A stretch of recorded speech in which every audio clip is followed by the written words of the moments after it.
Jim, you have quite a background. A pediatrician specialized in infectious disease, faculty at the U, and I saw your curriculum vitae, and I think it was 4 pages long, or maybe I get quit after 4. So really quite a history. There's been some things happen in your life that have really changed some of the courses you're on. One of them, you left at the top of your game. You stepped away from what you were doing because you told me it didn't fit at the time. It was no longer where you wanted to be.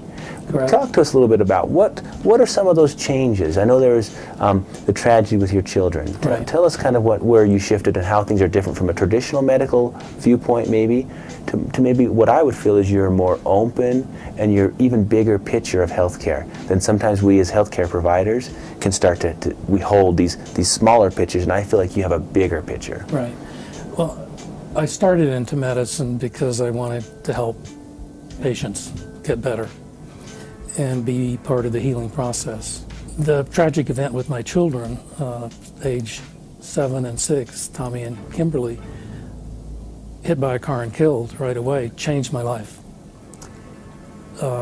There was a period of feeling broken apart, great anguish, sobs, why did this happen, anger at God.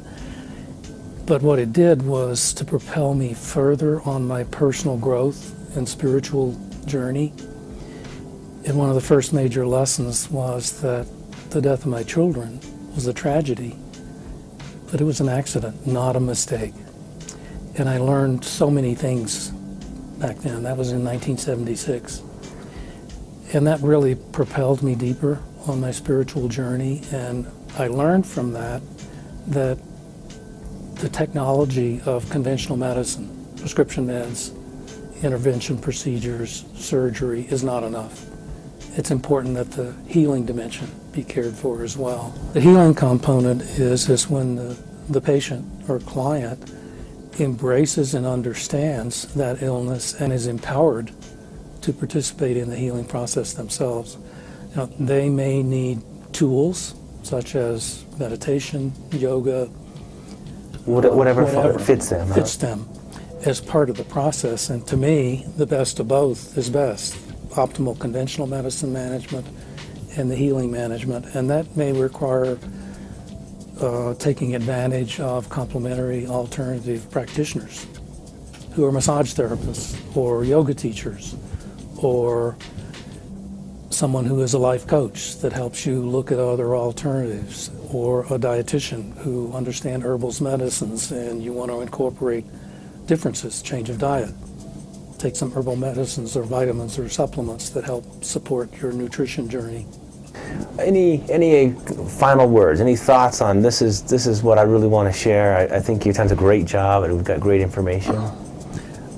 Well, earlier in my life, I loved the academic career. Mm-hmm. The doing research and finding new information that would benefit patients was great, but there's real juice there now when I participate in this vision that I've had in bringing the best of both together.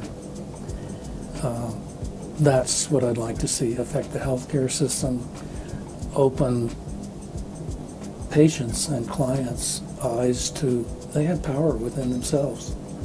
It's not obeying the physician, it's listening to the physician within, if you would. That's the message I'd leave. Thank you very much. Thank you. No worries. So, Jim, hearing that, I mean, it broke my heart knowing that you had to go through this, and having lost a grandfather to cancer recently, the coping process is huge. And I think, you know, you're going through this tragedy, and then all of a sudden, whether it happens abruptly like yours, or whether it's something that, you know, cancer is slowly moving, it's the aftermath that you have to all of a sudden deal with this. And it's not easy by any means. I mean, it wasn't easy for me, but there's certain things that everybody has to turn to, and I think it's different for every person. And how did you go about doing that? I mean... Well, I think it's important to say that devastating, tragic events are often the life-changing events in our lives, and how we respond to those is very critical in terms of how we decide to live the rest of our life surrounding that event. Do we want to crawl in a hole and never show ourselves again, or be on an antidepressant for the rest of our life? or live in anger because it happened? Or do we want to learn from that, grow from it, and realize there's power within for the healing process and cultivate that, Well, and invest in that? this tragedy that you went through has really changed your perspective on everything. I mean, it's Very changed much. how you've practiced and, and done your pediatrics. It did.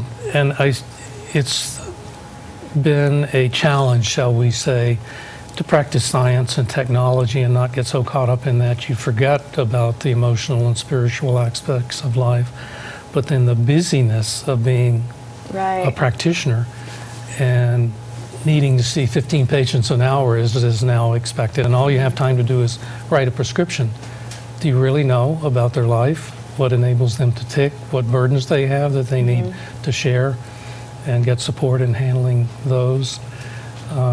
It's a challenge, but it's also a joy because you have a more fulfilled life by participating in both. Well, and I'm sure you're helping others, feel that. You've got all these high hopes for the medical field and, how healthcare can change. What are some of the things you would want to see change?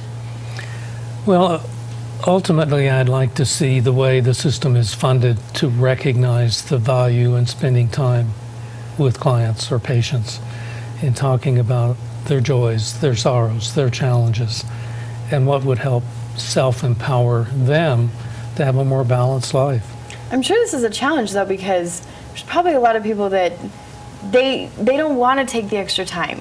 I mean, not that they don't have a heart or anything. I'm not saying that, but it's a lot of extra time. The patient or the doctor, or who are you saying? The doctor, yeah. Okay. If the doctors, they're talking to you, they don't want to take the extra time to, kind of help you cope through it. They figure that's what maybe a therapist is for or something else, that kind of a thing.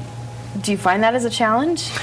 It is, and the system currently only reimburses for writing out a prescription or doing a procedure. They don't reimburse properly for spending extended time.